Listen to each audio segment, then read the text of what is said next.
Welcome back to Asinine Radio, a weekly podcast where we talk about music, and, well, that's pretty much it. So, let's go!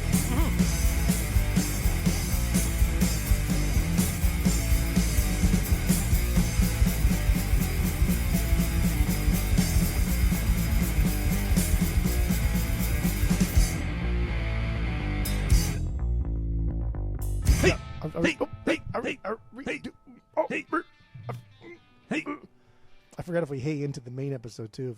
It's been a long time. We do it. It's been a long time since we hayed, but we got to get the tee-hees out. We got to get the jitters out. So that's why we hay in again. That's why we're doing it again.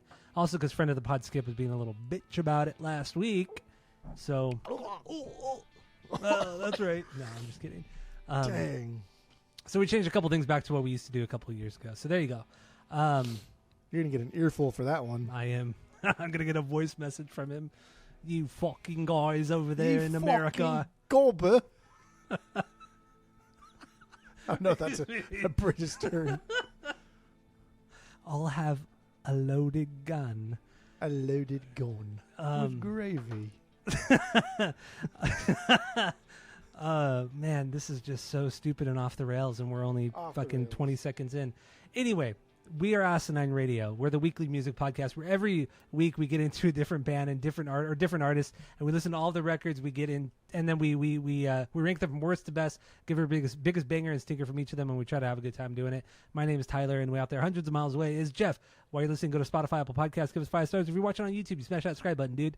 And we're still in prog season, baby. We're wrapping it up, but we're still in it, and we're doing Pink Floyd this week. Funnily enough, we're not really doing a fucking prog record for the main episode. Still a prog record. It still is, but it's yes and no.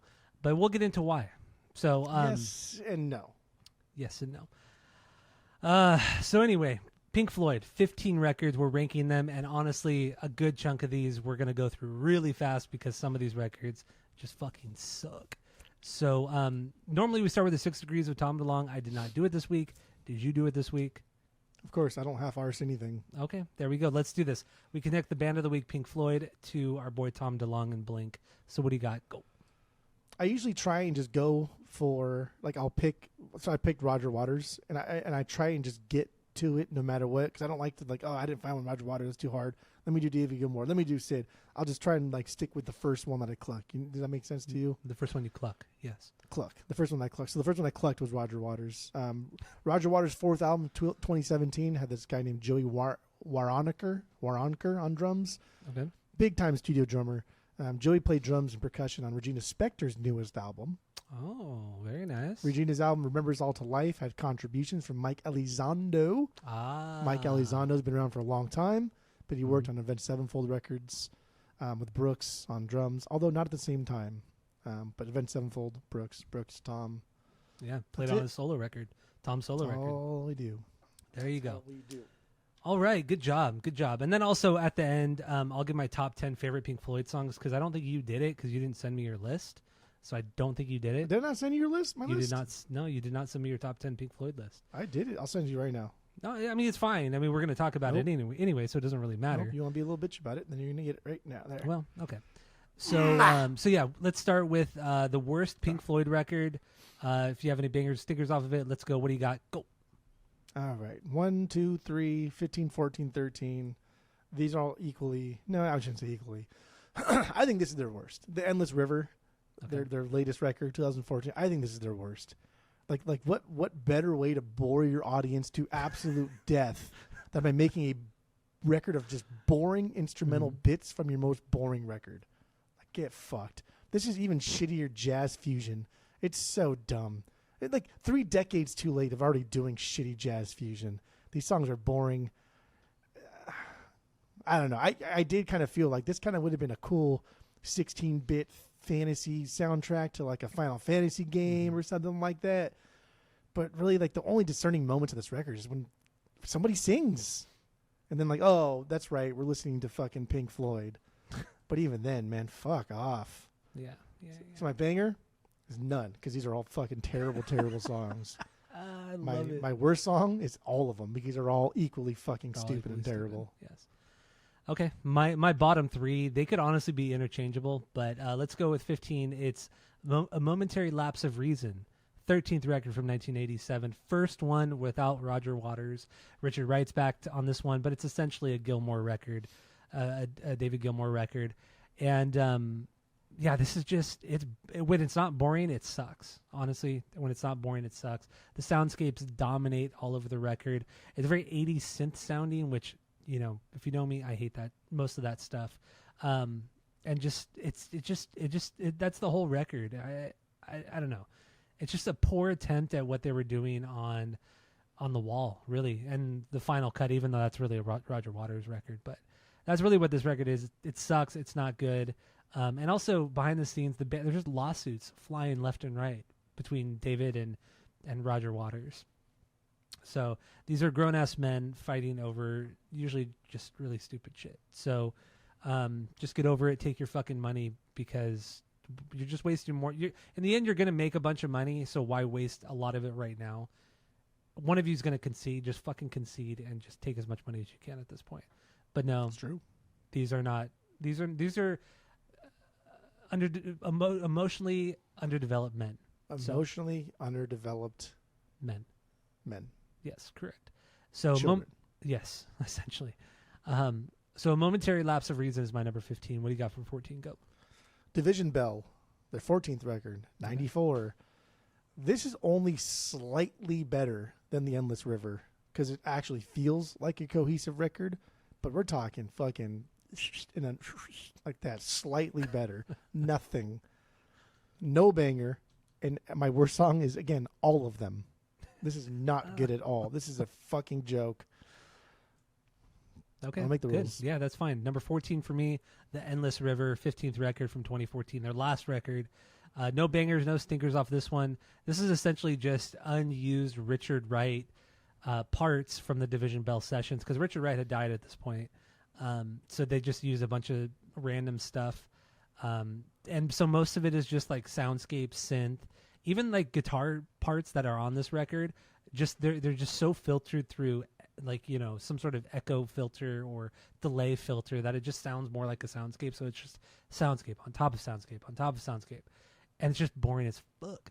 So The Endless River, it sucks. Do not get it. What do you got for number 13? Go. Dope cover art, though. Endless River? Yeah. Really? I mean, it's fine. Fucking cool. Okay. And they took it from like some Egyptian. They didn't take it from some. I think he's like an Egyptian kid, but he was like an 18-year-old, and he did like artwork, and they thought it was cool, and they had him do this one, and like that's cool. I like. That's cool.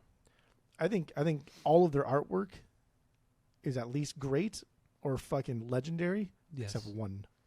Ooh, what is it? There's one I just do not like. I think it's fucking stupid, but we'll get there. Number 13. Oh dang! Okay. I'm going in reverse order here. Okay. Number 13 is their 13th record, Momentary Lapse of Reason, 1987, the year we were born, dude. That is I get good. it. Pink Floyd's done. Gilmour picked up the pieces the best he could, hired a bunch of help from out, and put out a Pink Floyd Miami Vice record. Whatever. It sounds like Pink Floyd, but it's also stupid as fuck. It's way too ordinary. It's way too safe for this to be anything remarkable or anything I give a shit about. I do not have a banger. On the Turning Away, I don't remember this, but I wrote, I just hate those stupid fucking sounding church hymns. Okay. That was like the protest power ballad song they did, but I don't remember the church hymns part. But I don't know, that record sucked. That's fine. All right. So my number 13 is The Division Bell, 14th record from 1993. This one is just barely better than Momentary Lapse of Reason, only because they've added some of the blues elements back to it and reduced some of the giant soundscapes, but it still sucks. I don't really have much to say about it. It's straight up boring. These records are way too long. You know, the post Roger Waters, not to say Roger Waters is my favorite from the band, because he's not, but man, dude, these last three records are just not fucking good. And then all of them have sold so well over the years. It's crazy. Like, all of them have gone to like number one, at least in the UK, some of them in the US as well. You know, top selling vinyl releases. That's because the UK just like, oh, fucking Pink Floyd. Oh, let's fucking put it on the tally and the turntable then. That's my Cockney also, but like white trash hillbilly accent there. So you're saying people with a Cockney accent are hillbillies? Of course. Like we know anything. Yes. I will say I listened to Endless River on the vinyls at my shop, and I listened to so much Pink Floyd on the vinyls at the shop, and Endless River. Like, who is this? Who is this? I like this. Who is this? Who was saying that? Dude, all the idiots that came to my people shop. in? Okay. Just all the fucking knuckleheads. I thought you were going to say Sloan, friend of the pod, Sloan. Sloan did like it too, and I had to hide it. I had to fucking hide it. I wouldn't tell him which one it was. Because he likes jazz fusion a lot, though, so that makes sense. Sloan doesn't know what he likes. He doesn't know what the fuck he's even talking about. Number 12. I also listened to Momentary Lapse of Reason on vinyl, and then this next one I listened on the vinyls as well. The Wall. The Wall is number 12. Wall. Wow. Number 12. Wow. I changed a lot of my rankings today. There was two huge things that moved around today. Okay. The Wall. Honestly, I don't care. I don't like this record. The story is pretty easy to follow. Like, it does make sense, and I think the story is easier to follow than Wish You Were Here. Like, there's some semblance of pacing and structure to the overarching narrative here, but just like Waters is out of his fucking mind here. This album is way too big. It's so fucking bloated. It takes forever to do anything. It takes forever to go anywhere. We get some like random relief here and there with some incredible melodies, right? And like, damn, that was a good fucking 7 seconds of song that you just did right there. But it's short-lived. It's indulgence at its absolute maximum. And fuck off. I don't care. I still haven't seen this movie. I still have never seen it either. I still have never seen The Wall. It's always been like on my to-do list, and like all my neighbors who are a generation older than us, they all love it because that was like their movie when they grew up. Mm-hmm. And they all, before the big breakup of our neighborhood, they all wanted to watch it. And children. Child. Yeah, but they all wanted to watch. I'm sure they still do. And I'm sure there will be some type of drugs involved while watching it. So I'm not opposed to it. Okay. But we'll see where that goes. I really don't care about even mentioning my bangers or worst songs so far. All right, I don't care. Yeah, because at this point, I mean, I don't have any bangers. None of them made even my bigger best of Pink Floyd playlist. So number 12 for me, The Final Cut, their 12th record from '83. This is essentially a Roger Waters solo record. He did everything on here. I mean, he wrote all the songs, wrote all the lyrics, I should say. He didn't play all the instruments, but he did write everything.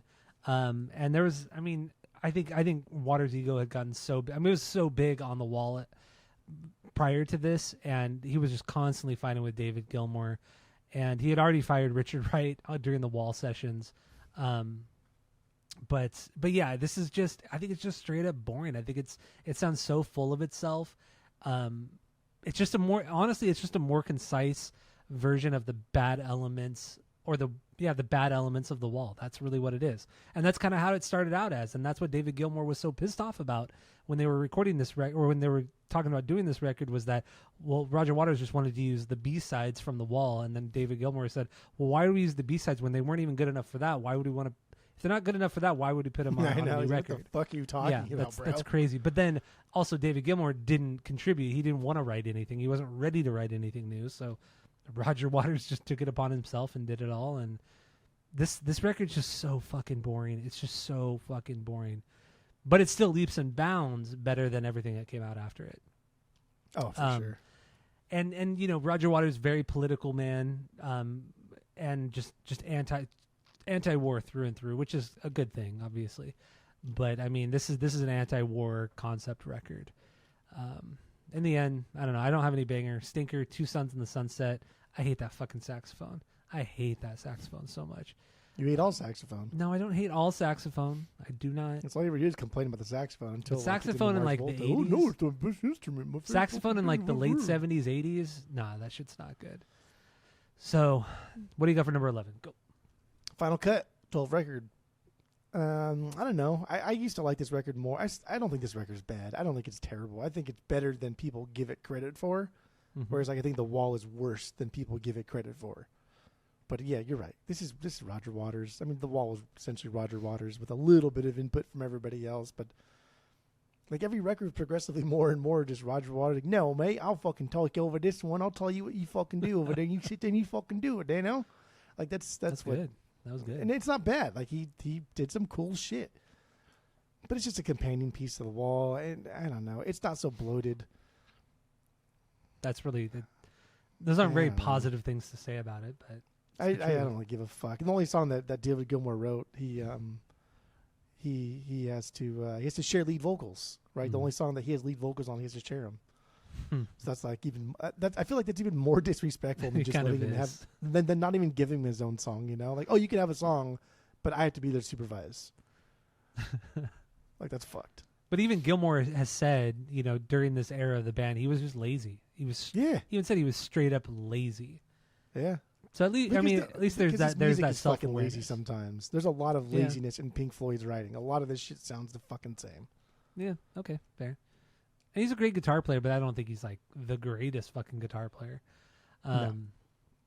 So number 11 is The Wall from 1979, 11th record, double album. This record was kind of, I feel like, I mean, based off of the stories of the making of the record, it was kind of made in haste because Roger Waters was in a lot of debt. He made a lot of bad investments, lost a lot of money, and was just tried to kind of rush through a record to put out to make more money to cover everything. And that was the driving record to The Wall. And it's extremely ambitious. The concept is really cool, but a concept can only take an album so far. If what it does musically is not very interesting, doesn't really go anywhere, then who cares? Who cares what the fucking concept is? And that's what most of this record is. I agree with you. This record, The Wall, is so fucking bloated. You could easily condense this down to a 10-track record, and you'd be fine. It'd be way fucking better. It could honestly be ranked way higher if you cut this down to 10 tracks and cut out a lot of the fluff, even within those 10 tracks. This could easily be way, way, way higher. Because there are some cool songs on here and great moments. Really, really, truly great moments. I mean, look at the whole opus that is Another Brick in the Wall. I mean, that's like 5 tracks. But if, you know, I mean, some of that is fluff, but yeah. That one part of like, hey, teacher, lead those kids on, that might be the most iconic line totally. In all of Pink Floyd history. 100%. Yes, 100%. And that's on this record. Yes. But it's surrounded by, you know, another hour of just whatever. It's like being at the fucking record show with no TV, no vending machines, no snack bar, no bar. No water, nothing. No water. There's not even a drinking fountain. How that can't even be legal? How is that legal? I don't know. But so anyway, The Wall. This is also during these sessions. This is where Roger fired Richard White, the keyboardist, for not contributing enough to the record. So he just like, you know, fuck you, fired his ass. Why does it even matter when fucking Roger and David write most of everything? So I don't know. I think it was just more of a personal thing, and everybody has issues with Roger Waters. Everybody does. It's true. Banger, comfortably numb. I've always thought this song was really cool. And then of course Another Brick in the Wall, but only like sections of it. But I mean, I don't have an overall just like straight up stinker. So I don't know. That's where we're at. The Wall. So what do you got for number 10? Go. Number 10, Saucer Full of Secrets. Their second record, 1968. Okay. Very similar to Piper in a lot of ways. They have a lot of transitional records. This is like another transition thing for the band. Mm-hmm. Gilmour and Sid both doing their thing. It's kind of like a more focused Piper, which does turn me off a little. I like the chaos of Piper, which we'll get into. But this is for sure my least favorite cover art of their discography. I think this is stupid. What? I think it's dumb. I think this is silly. Wow. I know. Okay. I think this is. I think everything. All the other cover art except for this one gets at least a 2.25 out of 3. There's nothing wrong with this cover art at all. Exactly. I expect I expect 3 out of 3 from Pink Floyd. I mean, it's definitely not their worst. It's definitely not their. It's probably this third is worst. 100% their worst. Third worst. No, I'm sorry. Endless River. Division Bell's better. Than Endless River is the worst, and then Adam Hart Mother. Oh, like we're talking only our work here. Easy time. We're only talking our work here, and then Saucer Full is third from the bottom. I think you missed the boat on Endless River. I think you're having a cow man on Adam Hart Mother. Shut the fuck up. But this is the worst. It's stupid. It's fucking dumb. But anyway, yeah, Saucer Full of Secrets, banger, Set the Controls. Like, just psych rock at its fucking best, man. Pure late 60s perfection. It's also the only song where everybody appears on the track. Honorable mention, though, Corporal Clegg, fucking Gilmore with that killer kazoo performance. So there are goofy parts that I like here, but I don't know. It's stupid. And the title tracks, it's a 12-minute instrumental. Like, you couldn't trim it down at all. Like, there's nothing you could have omitted from there. But okay. And we also know they're instrumentals. There's a lot of fluff. So sometimes. Yeah, a lot of the times. So anyway, that's your number 10.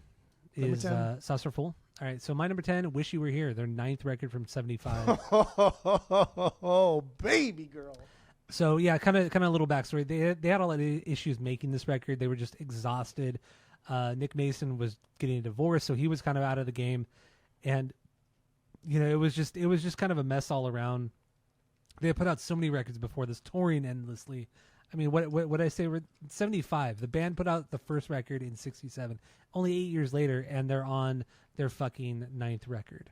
So that's just a lot of work, just a lot of shit. And I feel like this record is a little bit lazy. It's clearly a blues-based record with a shit ton of delay, a ton of echo on the guitar, and it just kind of drones on and on. And I did listen to this after you and I listened to it on vinyl. I did listen to this on Spotify because I wanted to give it another chance, especially because I was sober. And it's still, I did not care about this record. I don't care about this record. This is famously, though, when they were recording this, Syd Barrett just kind of showed up to the studio after nobody had talked to him since like 1968.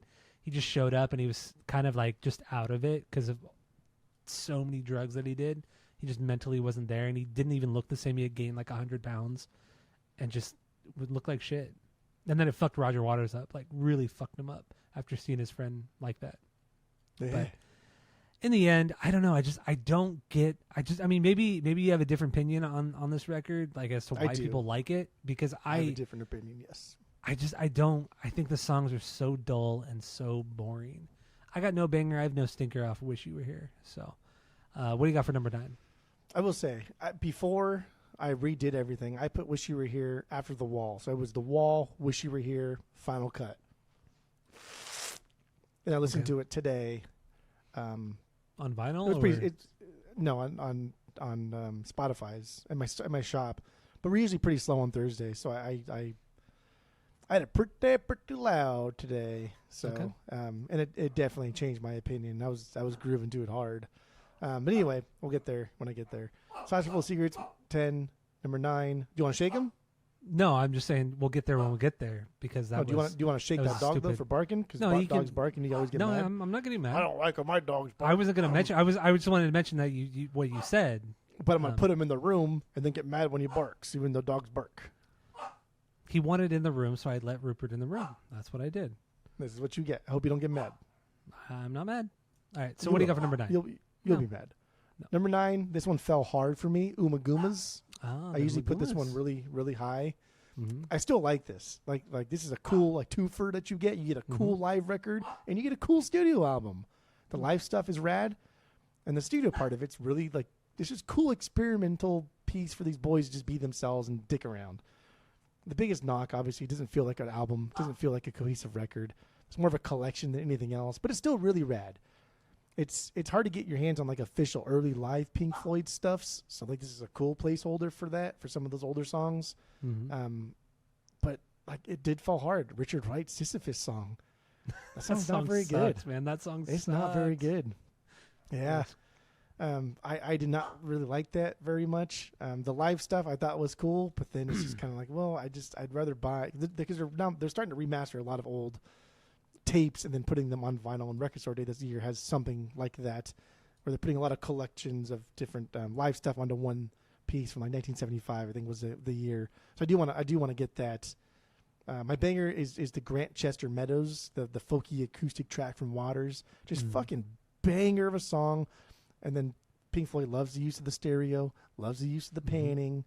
But my I don't want to say stinker, but something I did notice was an Astronomy Domine.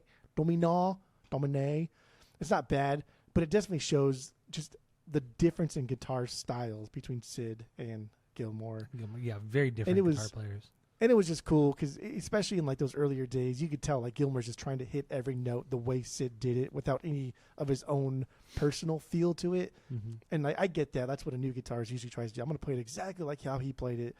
And like as fans of the music, at first that's what you want. Like I want to hear how he did it, but eventually you're like, well, like it's okay to interpret it now. Like be your especially own as person. The new guitarist, puts out music with the band, whatever you want to hear. Yeah, you start to appreciate that new guitarist, and of course, makes sense. So it was cool to hear Gilmour trying to like do exactly how Sid played it, but I appreciate him. I appreciate him on his own. Yeah, me too. On his own. Umaguma, number 9. Umaguma. That is also my number 9. Umaguma. Purger. Okay, yeah. Umaguma. On the vinyls. I'm gonna purge it. Umaguma is my number 9. I did purge this like a year ago.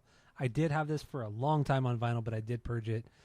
The live record, yeah, I agree. The live record's really cool, but I don't really like the collection of songs that is the actual LP. Because yes, it's each guy kind of gets their own track, and it's just the Sisyphus song is just not fucking good at all. Yeah. And even the rest of the record, the other songs, I think are pretty fucking weak, and I would never go back to them. I don't really care about the songs on the record. But yeah, in the end, I agree with almost everything that you said. Yeah, Banger is the Narrow Way. That's the Gilmour song. It's cool. But yeah, I purged this one a while ago because, yeah, it's not worth it to keep the record when you only really like the live record. And to your point, they're just gonna remaster some old tape from 1968 that will be better, exponentially better than this live record on Umaguma. So I don't know. That's my number 9. I have nothing else to say on it. What do you got for number 8? Go. I will say though that this is it's not my favorite cover art, but I like the cover art. Is it your favorite? No, it's not my favorite. Oh, well then I didn't ask you if you liked it or not. Shut the fuck up. Yeah, it's not my favorite, but I do think it's cool because it does like that Drost effect, right? Where it's like you hold a picture of yourself holding a picture, which just holds the picture of yourself holding a picture, and just goes on infinitely. Yeah. But the original versions had the Gigi thing on the vinyl on the corner, sitting on the wall or whatever, and the represses took it off for copyright reasons. So it took me forever to find a fucking UK of it, and I don't think I have an original UK, but I have an early UK press, and it has the Gigi on it. And I was very happy when I found that at a record, actually a record show here in Arizona. I found that one. I was very happy, but now I'm gonna purge it. So, but I just want to throw that in there. Anyway, number 8, Obscured by Clouds. Their 7th record. A lot of soundtracks. This is a soundtrack thing they got here. This one's kind of weird though. A lot of different sounds and things going on.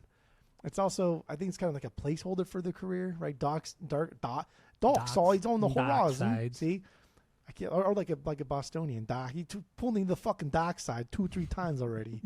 Dark Side's on the horizon, but this just feels more like a collection of songs rather than like a complete album.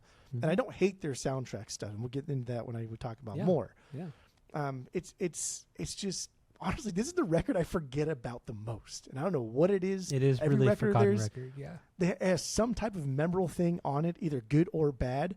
But it always sits in my mind as like, The Wall, that has, that's the bloated motherfucking piece of shit thing. Endless River, that's their last one. That sounds like trash. Like, what the fuck is Obscured by Clouds? I don't remember. And then listening to it again, like, oh, this is why I don't remember, because this is so uneventful. It's not bad, right? Like, it's not a bad record, but it's so uneventful. It's so milquetoast. I wouldn't say it's milquetoast. I think it's just not as grand as a lot of the stuff that they put out. That's what it is. But it's not milquetoast. No. Umaguma at its best is better than Obscured by Clouds at its best. No, that's fucking stupid. No, not at all. No. Umaguma at its best is better than Obscured, but Umaguma at its worst is way worse than Obscured. So are we even saying that right? Is it Umaguma or is it Umaguma? Because I don't fucking there's know. 2 M's. There's 2 M's there. So I don't think the M's are what we're questioning. I think it's the U. Is the or Uma? Well, but you only use the U when there's 1 M. If there's 2 M's, then it's usually right? I don't know. Well, bummer. Yeah. You're not gonna say boomer. You're not gonna say boomer when it's BUMM. You're not gonna say boomer. You say bummer. Well, yeah, like you're no teeth and you're gumming it up. You're not saying gooman. You're not saying gumming it up. Yeah, you are. You're saying gumming it up. I'm gumming it up. So with the I'm two a M, gumma. yeah. I'm a gumma. I'm a gumma. I'm a gumma. Okay, I've already said umaguma. I don't. What the fuck did Brittlers know about English language? They don't know anything. Yeah, they're fucking we stupid. invented it. Anyway, Obscured by Clouds. And yeah, I will soon they'll say meet up. when it comes like the English language, like yes, we did take it from them, and I do think we have butchered that fucking language For and the made it best. into something. I mean, there are some things that I don't know why the fuck we do something, but then also there's some things that are good, right? Like I don't know, whatever. That's not a language pod. Childless End. That was a cool, solid song. Gilmour wrote the lyrics, and I think it was the first time he wrote a song like completely. Mudmen, just way too much fucking organ. Way too much organ on this one. So Obscured by Clouds. Did not listen to the vinyls. I'm not going to pick this up. I've never had this, and I've already forgotten about it. Wow. Okay. Number 8 is More, the third record from 1969. This is a soundtrack to the movie More. They recorded this in 2 weeks, but it was mostly just improvised sessions.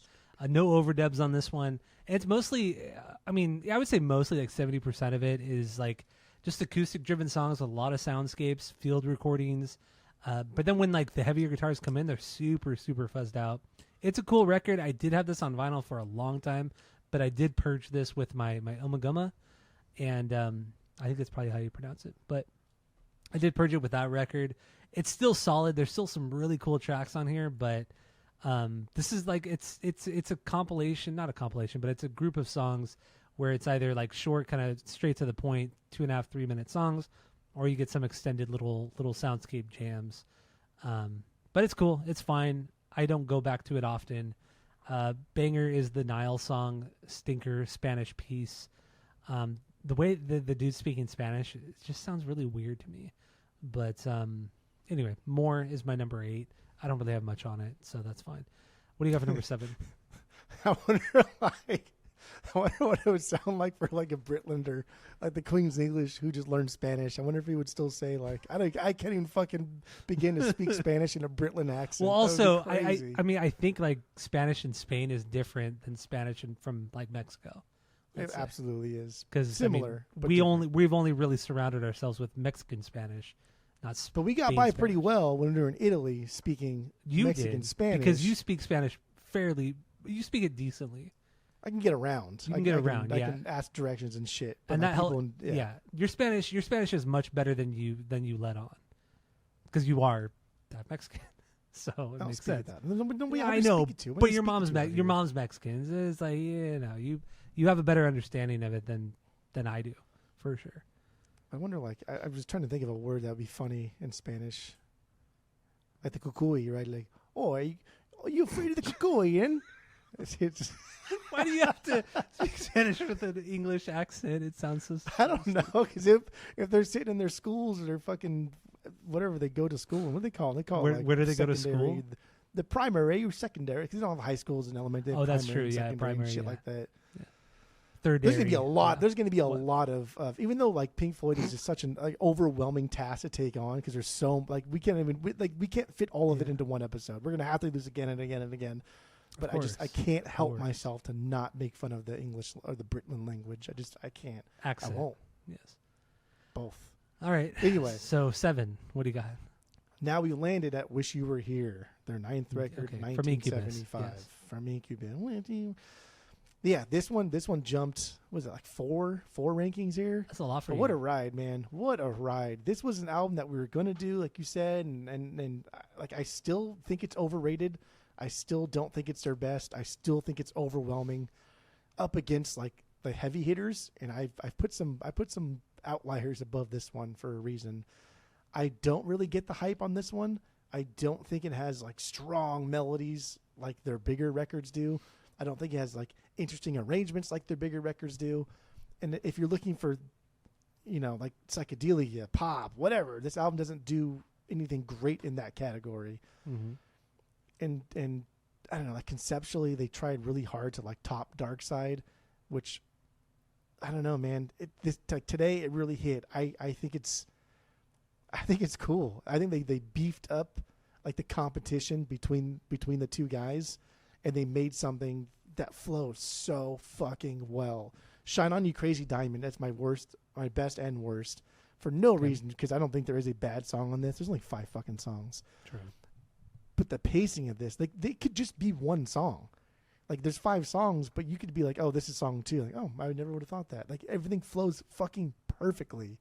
And the open, dude, Shine On You Crazy Diamond, it's a fucking fantastic song. It is so goddamn good. Okay. I don't know. I brought this home on the vinyls again. So I'm listening to it this weekend again. I don't think we did this record justice when we had Damaged right before it, and from Black Flag. Yeah, we listened talking to Damaged. and yapping, fucking Watching yelling at Star fucking Wars. Anakin. Yeah, like arguing and fucking spitting and shit. Like I don't think that was the right environment to get on this. Okay, I don't know. But maybe once give again, another listen with Canned or something. I don't know. Yeah, I mean, I did listen to it on my stereo behind me, like this week, and yeah, even still, it just doesn't hit hard for me at all. I think Gilmore's guitar playing, I think the overall sound of Wish You Were Here, I think it's just really kind of dull, and I think it's kind of boring. But anyway, I don't know. There has been times where I listen to something that I don't like, and then 2 Tree listens later, I'm like, oh damn, actually I fucking love this. Especially with the Smiths, and it's also like the influence of other people. Like, people influence your what you end up liking in the end. Literally, your entire life is influenced by other people. Exactly. That's the point I'm making. Especially like when you have close friends or a significant other, and they like things like for example, I would have never in a million years gotten into Phantom Planet, but because that's like Tammy's favorite band, I fucking really like Phantom Planet now. Look, friend of the pod, Skip. He pretended to hate Deftones, but now he loves Deftones. So those are just a couple examples right there. So anyway, No, I get it. So anyway, yeah, maybe with subsequent listens. I mean, I've listened. I do think this record is good. I do think it's worth going back to. I'm going to listen to it again this weekend while I'm gaming, and I'll report back next week whether or not I'm keeping this record. But this is above the wall for me. This is 4. It jumps 4 spots. There you go. Speaking of video games this weekend, the Switch, a little bit off topic, but who cares? The Switch is releasing the Fire Leaf and the Fire version of Pokemon. It's like a Leaf Green, Fire Red. There you go. From the Game Boy Advance. So I'm going to download the Leaf Green. Of course. Tonight. I'm thinking, hear me? Okay, don't be so condescending here. So I'm going to download Leaf Green tonight, tomorrow. I'm going to play it, and I'm thinking, why don't we have a Pokemon battle? If you do Fire Red, or even if you do Leaf Green, I don't care.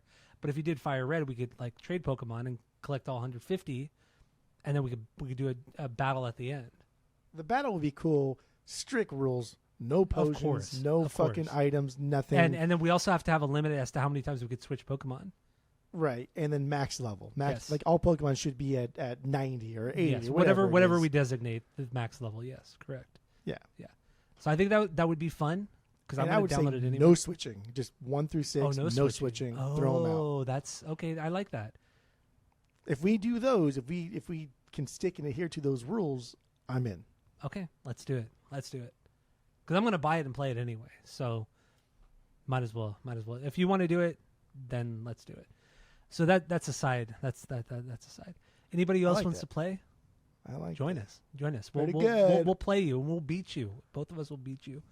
I already know I'm gonna beat you. Your Pokemon, your choices are so stupid. Like you don't know fucking anything about like just overall stats. You're just like, hey, fucking Venusaur is a good one. So I'll choose him because he's big. Like you don't know anything about. You don't know anything about. Yeah, anything. that's exactly what I said. Yeah. Yeah. All right. So my number 7, dude. We gotta hurry through this. Number 7 for me, A Saucer Full of Secrets, second record from '68. First with David Gilmour, last with Syd Barrett. Obviously, we've talked about. They ditched a lot of the psych pop from the first record. They've expanded on it. It's becoming more atmospheric, I would say more experimental in some ways, not in more like the wonky, weird ways that Piper is, but in more of what we know of Pink Floyd later on. So they're expanding in the experimental, atmospheric way. But it's a transition record. I agree with you. It is a transition record, but it's still fucking solid. From here on out, this is where I have everything on vinyl. So I have Saucerful on vinyl. I think it's a great record. It's a great transition record. It sets you up for what's to come. Great thesis statement, some might say, to their discography, because Piper is truly, truly the outlier amongst it all. But it's a necessary record that leads into everything, which we'll get into on the main episode. It's a good record. Saucer, yeah, Piper is great. Saucerful is great. So yeah, banger. Let There Be More Light. Stinker is the title track. The title track is just a lot of fucking noise. It's just a noise. Bring the noise.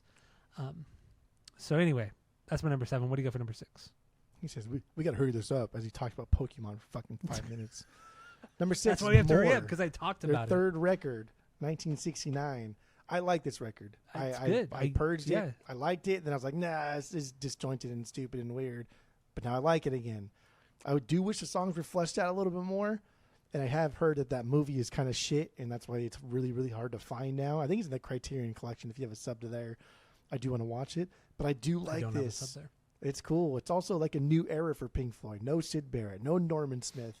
We get Waters stepping up to essentially be the lead singer now. There's a ton of instrumentals on here, which I like.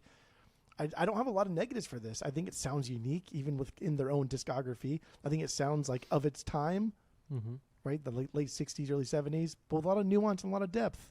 Up the Khyber, that's my banger. That's a little jazzy tune with a fucking super killer drum beat and the funny like piano jamming in the back.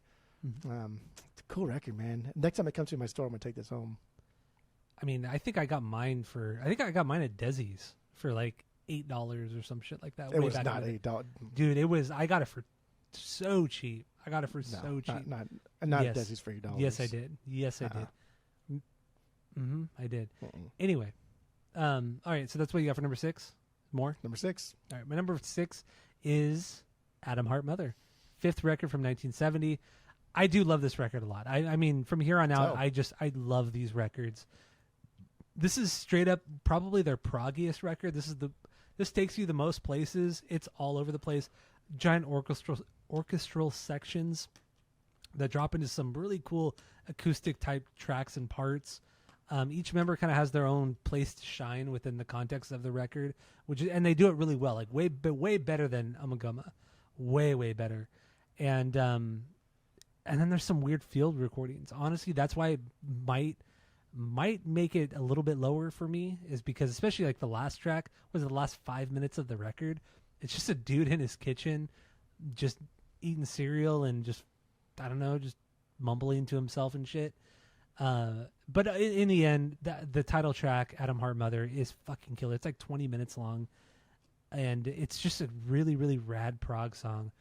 And Summer of '68 is my stinker if I had to choose one, but there's really no good reason. Maybe because vocals, I just don't really care about the vocals on it. But otherwise, killer track, Atom Heart Mother. Oh, also the band, they don't really like, or at least David Gilmour and Roger Waters said this is one of the least favorite records from this era.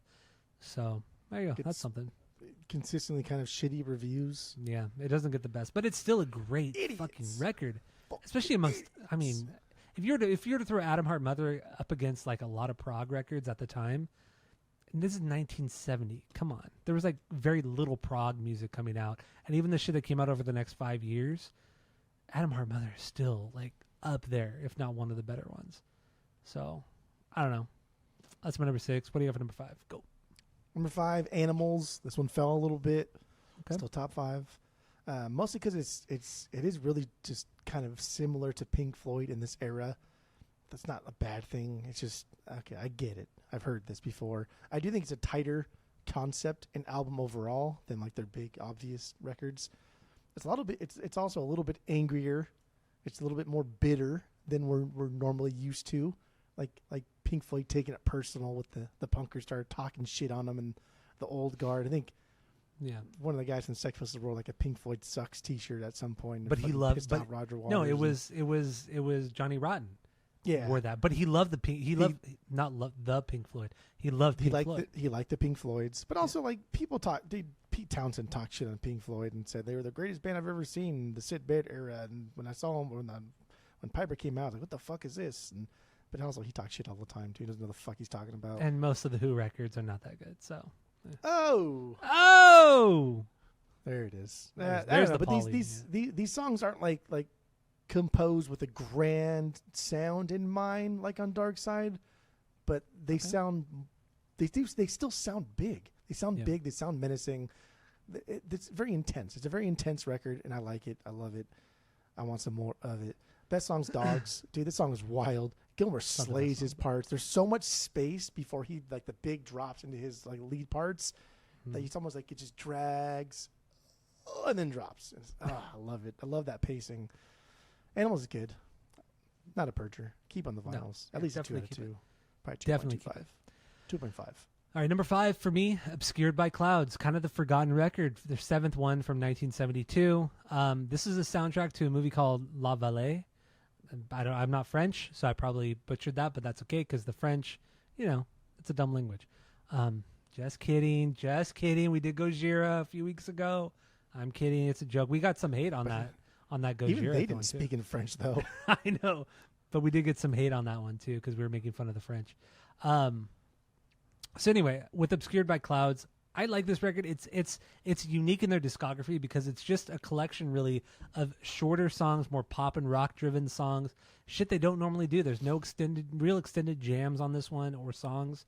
And damn, dude, they do these like shorter songs really fucking well. Cut out the fluff, dude. Cut out the fluff. And Obscured by Clouds is it's a solid pop rock, psych rock driven record. I think it's good. I like Obscured by Clouds a lot, and I've had it on vinyl since we started collecting. One of the early records of theirs that I got on vinyl because it was like always so that cheap. One you got from Desi's. This one I did get from Desi's. Yes, I did get this one. I from remember. Desi's. Yes. So I like this one a lot. For a fact, you didn't get an $8 copy of More. I got. From Yes, Desi's. I did. I did it get. Was not $8. Yes, I did. It might have been 15, but not 8. I'm pretty sure it was 8. But anyway, I promise you, it was not 8. Well, I know more than you do. So. My banger, Burning Bridges from Obscured by Clouds, and I really don't have a stinker. I think all these songs are really cool. They're really, really good. All bangers. You hear that? Yeah. Damn, someone's peeling out. All right, so Obscured by Clouds, my number 5. What do you got for number 4? Go. Piper at the Gates of Dawn. The album of the week. Album of the week. All right, so my number 4, Animals, 10th record from 1977. This is like obviously has a lot of the Dark Side elements to it because it came out right after, but they've kind of thrown it back a little bit to the proggier side of maybe like Atom Heart Mother in certain elements because Dark Side has like a 2-minute, we'll have like a 2-minute just kind of noise kind of track, but then it'll drop into a more conventional type of rock song. But this one has more of extended jams, extended parts. So it's a good combination of Dark Side and I would say honestly Atom Heart or maybe even metal, like the song Echoes. Like a lot of this record reminds me of that as well. And I don't know. I think this is made almost in kind of a rush after Dark Side because they wanted to play off of the hype of Dark Side, and there was a lot. Of course, at this point, Dark Side had blown them up worldwide. And there was a lot of dispute and turmoil over the royalties of the records and the music. And most people were not getting along with Roger Waters, of course, like I mentioned earlier. So it led to this kind of like friction-based record where they were trying to do something cool again with having multiple members, write songs. And I don't know, I think it worked for the most part. There's some whatever parts, but overall, I think Animals is solid. That was good. Yeah, so I do have this on vinyl. It is the 2015 repress. That's a good sounding repress. A great repress. Banger is Pigs, three different ones, dude. The haha part. Oh my god, the haha. I fucking love it. It's so yeah, dude. It's so good. Ha ha ha. What's that ha ha? I like another song that has ha ha's. Like ha ha ha. Oh, ha. Devo. That's Peekaboo. right. Yeah, the Peekaboo song. There it is. These like Peekaboo. Good. Yeah, I love the ha ha. That's so aggressive. But here it's the ha ha. It's like the higher. It's so fucking good. So I love Pigs, 3 different ones. Incredible song. That was good. Great fucking record. And a lot of bands like Primus, they did a whole tour where they played this fucking album in its entirety. Played this fucking album in entirety. All right, so you're copying me. So what do you got for number 3? Go. Number 3, Dark Side of the Moons. There we go. 8th record, 73. Dude, metal made it really high for you. Metal made it really high. Look at you. You're finally like, growing up. Pretty good. You're finally growing up here. Look at you. Pretty good. All right. Continue with 3. Pretty good. Oh, it's pretty good, Dan. See, like, De Niro can never be English, right? What do you get? It's pretty good, Dano. Well, you're pretty fucking good. Like, that's silly. It doesn't sound good. It's hard to argue with this one. Like, this has to be like a top 3. This has to be a top 3. Like, it's too important in music history. It really is. I still think like Jethro probably is like a stranglehold on like the best prog concept album of all time. But this just, I think Passion Play is a better. I think Thick as a Brick is great. Aqualung is fucking fantastic, and those all came out. I think Aqualung was 71, and then Thick as a Brick maybe even 70. But like they were already doing the 60s. But it's easy to like dislike the Jethro sound. This is like a sound everyone can like. It's so accessible. Yeah. It's so at times goofy, right? Like, can we have a song called Money and not have the fucking sound of money? Can we have a song called Time and not have clocks and shit? Like, that is pretty fucking goofy. It is goofy, yes. But like everything about it, and it's not just the record itself too, but this is an era where cover art means something. And to like dismiss arguably maybe the most iconic cover art of all time. Like this and Abbey Road. Abbey Road might be number 1. This might be number 1. I don't know. They're both fucking so recognizable. And like, yeah, they blew up after this. Rightfully so, because the record's fucking amazing. It is. But so is that cover.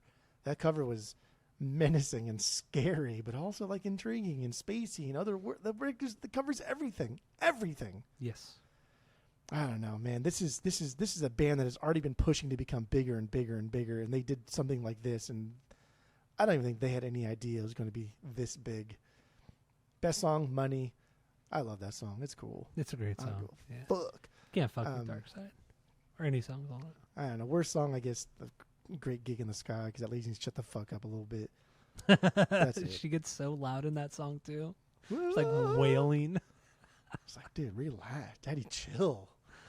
All right, so my number 3 is The Piper at the Gates of Dawn, the album of the week. So we're gonna break this record down in a bit on the album of the week. So go listen to it. Don't bitch about it.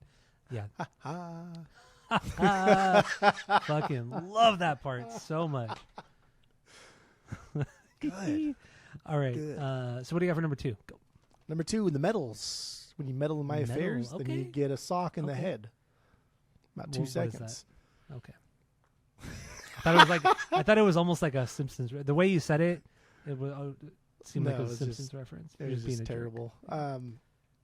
Yeah, this one went. So I had this at number 3, below Dark Side, and then I listened to it on the way home, and I listened to it again today. And on the way home, I changed it to number 2. California. Oh yeah, from California to home, Arizona. And then today I was like, I'm gonna go back just one more time. And really it was me like, okay, I want to pick apart Echoes. I want to make sure that Echoes is like one of their best songs, and it kind of really is. Yeah. You can't but like this has an incredible start, dude. Like it's not just Echoes that is great, right?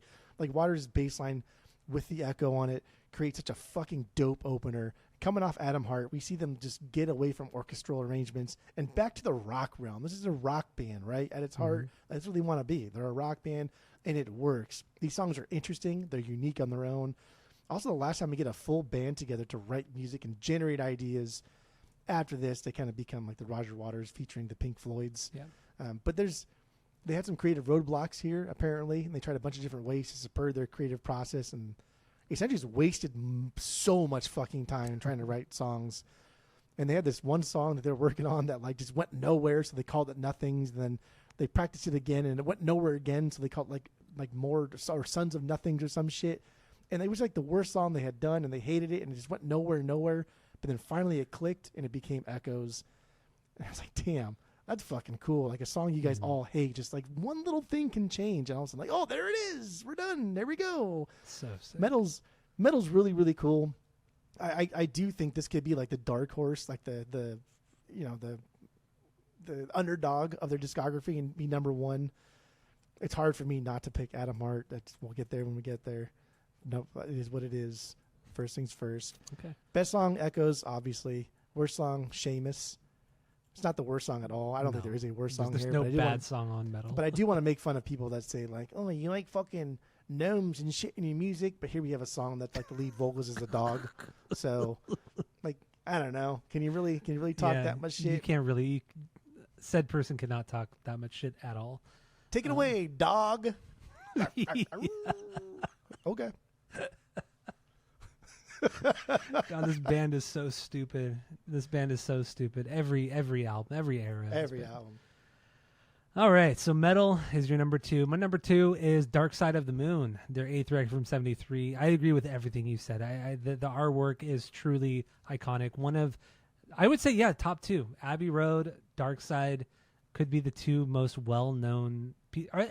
Those 2, and maybe even Sublime. I mean, this may be very regional, but Sublime's 40 Ounces to Freedom. Just the sun itself. I would like Nirvana is going to be more recognizable than maybe. Sublime. Once again, it might just be a regional thing. Yes, but I don't know. I don't like between Abbey Road, because I think Abbey Road and Dark Side are the 2 most recognizable. I don't know which one would be number 1. It would be really tough. Maybe Dark Side because of its simplicity. I mean, I think Dark Side would edge it out. Yeah, just the triangle with the prism. I mean, it's so simple. It's easier to print on T-shirts. That's true, dude. That's true.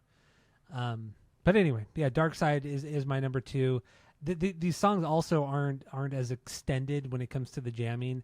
Yes, the songs are split up, and there are a couple of songs where they're just kind of, it's noise and just build up and tension and everything, and it's necessary to get you to the next section of the album, but it's not just like one giant 20-minute jam where some sections are way too long, minutes too long.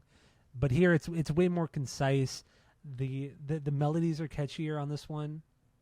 So once again, agreeing with you on it, it's more for the masses. Like it's more for the broader audience of music listeners, and that's why it's accessible, and that's why it's sold over 40 million records.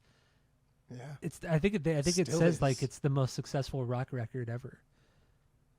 So makes sense. Banger is Time. I love Time so much. I love the lyrics. I love the music. I love the melody. I think it's just such an amazing song.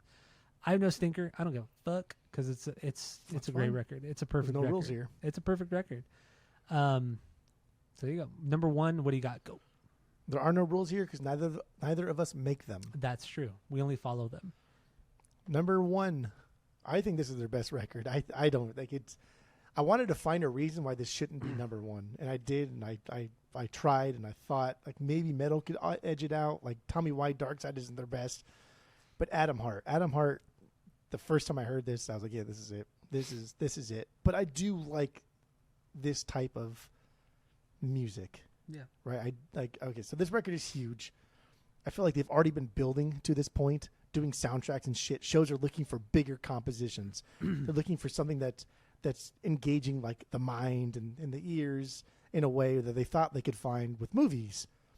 But what they just had to do was just add like fucking cellos and violins and an orchestra, and then they can achieve it. They had all these high aspirations, and they didn't read music either. So when they handed like their music over to the pros, they had to just kind of like verbalize what they wanted, and that's very Brian Wilson of them. But Brian Wilson he was a better musician, obviously. But like that's still impressive, right? Like here's what I want, and then the guy's like, okay, I guess I'll fucking play that. So that's very impressive. I don't get why this album has so much fucking hate. I don't see what more you'd want from Pink Floyd. There's even Fun, and you mentioned the cover. Dude, the cover's fun. This is my second favorite cover. Dark Side's my favorite. This is my second favorite. It's so stupid and goofy and shows that these guys sometimes don't take themselves too seriously. They still have a little bit of humor in them. Yeah. It's fun. It's stupid. It's stupid as fuck. And their name's nowhere to be seen on this record, not even on the spine. I love the pacing in this record. I think it's so that it's top heavy and tiring, and the second half slows down a little bit, gives a little bit more room to like relax, decompress, but it still makes sense in the flow of everything. And I think dude, like the first side is, I think it's 24 minutes long. I think it's the longest song. I think it's a little bit longer than Echoes, which it's 23 Adam Hart. 23:42. Like, it's just I think it's incredible. I think it's absolutely incredible. It's I don't know. And so Adam Hart Mother is obviously my banger. Like, this is it. It's so fucking big. There's so much going on. There's so much like there's so many instruments and parts. It reminds me of Sketches of Spain, like what Miles was able to achieve. And this is like their good vibrations, like bringing it back to Brian Wilson, like, albeit not as complex or legendary, but like this is them. Like, this is what they envision. Damn, like, how can we take this to the max? I think this is the max. You don't get bigger and better than this. This is incredible. This is peak. Okay. I don't know. I mean, I love the passion. I do love the passion. Dude, this is fucking peak. This is like you sit back, you're like, holy shit, how did a human create this? But I think it also comes down to music. I think with Adam Hart Mother, the album itself, it comes down to these guys are younger. They're not as jaded at this point, so it's like, let's just throw everything at the fucking wall and just let's fucking go for it. There's no labels, pressuring them. There's no fans, or not as many fans pressuring them. And maybe that, and there's that, no and, genres pressuring. Well, them there's that, yeah, I know, and the genres too. So right? there's a lot less restrictions, consciously or subconsciously. And we talk about bands all the time where, like, their first record is fucking incredible because they're young and they kind of do whatever the fuck they want and what they love, and they're not typecasted. They're not genre casted, I guess. Well, they always say like you have your whole life to write your first record, but you only have like a year to do your second record. But then you get bands like just The Offspring, right? Their first record compared to 4, 5, 6, 7, right? Like nothing. But here's something that like genres didn't really exist. Like Crimson had only invented like prog really a couple of years prior to this, and like that's about it. And Jethro's still like doing their thing, but like no one really knows what the fuck they're doing. Americans haven't hit it yet, so like we're all just relying on the British to do it, and like the whole world is like, I don't know what the fuck this is supposed to be. What the fuck is this? Jazz is still pretty big, leading into the '60s and even the '70s. So like, I don't know. This is crazy. This is just a bunch of kids that like to fuck, trying to make it honest. It's good. It's good. I don't want to. Not my worst song, but "Fat Old Son." That was the. I love these folky tunes too. It's not a bad song, but it was worth noting that it was something that Gilmour had come up with. It was like his contribution to the record, and supposedly he struggled writing it hard. For whatever that's worth, I thought that was kind of funny. But yeah, Adam Hart Mother, man, I think this is the fucking bee's knees right here. There you go. Very good. My number one, of course, we can go in great depth into this record, and honestly, we should have done this on the podcast, but we should have or we should have Adam Hart Mother. Yeah, but we chose Piper and there's good reason for that as well, which we'll get into on that Album of the Week episode next. But yeah, Metal, I think this is a transition record. I think this is them going from the weird proggy shit from like Adam Hart Mother, Saucerful, shit like that, to what we know in Dark Side. This is the predecessor to Dark Side. This is what Dark Side is the poppier, the pop rock version of Metal. Because, yeah, with Echoes in itself, that's a 23-minute jam. A 23-minute song, just epic fucking song. But, yeah, with Dark Side, they just made everything a little bit more concise. They chopped it up into different tracks. And, of course, there are shorter tracks on Metal. But overall, this song is just, like, the perfect kind of prog record. It's not overindulgent like your fucking Crimson or Magma or fucking even Jethro Tull, even Rush too. It's not as indulgent as that stuff, but Metal is still a prog record through and fucking through. And it still has incredible melodies, incredible sections that are very, very, very catchy. I think Metal, to me, it truly is their best record. And listening to this for the first time years and years and years ago, just fucking blew me away. Just thinking, like, how is this not more popular than Dark Side? But then as the years have gone on, you kind of realize, oh, okay, Dark Side appeals to more of a wider audience. But Metal is just that perfect transition record that should get way more recognition. Nobody talks about it because the album cover is kind of forgettable. I still don't see it. I still don't I don't understand see it, how it's yeah. an ear. I don't get it either. But you can see the elongate. You open the jacket and Yeah. the full thing. I don't see it. I don't see it either. But I mean, even look at like Adam Hart Mother. That's a way more popular album cover than Metal. Metal is just this forgotten kind of bastard child, kind of like the Amputexture of the Mars Volta in a sense. Nobody talks about it enough, but it's truly their best record. It's the way she goes. So, banger, Echoes, of course, because Echoes is just, oh my God, it's their best song, easily. Echoes is Echoes. So, Echoes is Echoes. So, Metal is my number one. Let's get into our top 10 favorite Pink Floyd songs. So, you go first, 10-1. I'll go 10-1 after you. What do you got? Go. This, so like I say like my 4 or 5 or whatever, probably going to stay that way, but I did add a lot of songs from the album of the week. I listened to them a lot, and I liked them. But anyway, Adam Hart Mother, my number one. Are we going 10-1? Huh? 10-1, yeah. 10-1 then. The Gnome I put on there today because Skip's not gonna like that. Damn, this is so fucking funny. It's just such a good fucking folky tale, right? This is Stella Tale. Anyway, the Gnome number 10, Grantchester Meadows number 9 from Uma Gumma. Astronomy Domine from Piper. Breathe from Dark Side.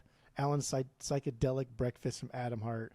Dogs from Animals. Interstellar Overdrive from Piper. Money from Dark Side. And then my top 2, Echoes and Adam Hart Mother. Fuck yeah. 47 minutes of Pink Floyd and 2 songs. 47 minutes. That's an album. I'll just say this. My top 10 is an hour and 30 minutes. That's how long my top 10 Pink Floyd list is. Mine's an hour and 50. So I win that one. No, you do. You do.